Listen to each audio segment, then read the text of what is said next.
আপোনালোকে দেখিব পাইছে নাগৰিকত্ব সংশোধনী বিল 2014 প্ৰতিবাদৰ কাৰণে সদৌ অসম ছাত্ৰ সন্থাৰ লগতে ফৰকাটিং আঞ্চলিক ছাত্ৰ সন্থা ওলাই আহিছে, লগতে গোলাঘাট পলিটেকনিকৰ ছাত্ৰ সমাজো ওলাই আহিছে। দেখাইছে চবকে ট্ৰেইন অৱৰোধ কৰা হৈছে ফৰকাটিং জংচনত। অনিৰ্দিষ্টকালৰ কাৰণে ট্ৰেইন অৱৰোধ কাৰ্যসূচী গ্ৰহণ কৰা হৈছে। গতিকে সকলোৱে যিমান পাৰে সহায় সহযোগ আগবঢ়াব। আমি কোনো পৰ্যায়ত নাগৰিকত্ব সংশোধনী আইনখন কেব সংকটত গৃহীত হ'ব নিদিওঁ। জয় আই অসম।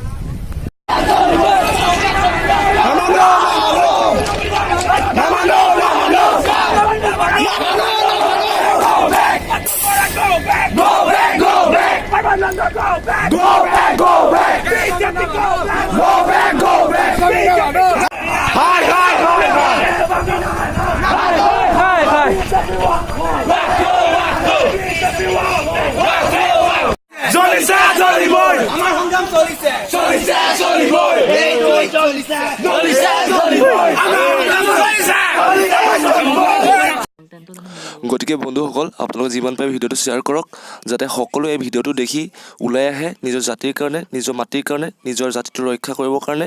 আমি কোনো পৰ্যায়ত অসমত কেব গৃহীত হ'ব নিদিওঁ। এয়া আমাৰ দৃঢ় প্ৰতিজ্ঞা। গতিকে সকলো ৰাজপথত ওলাই আহক আৰু নিজৰ অধিকাৰ সাব্যস্ত কৰক। জয় আই অসম।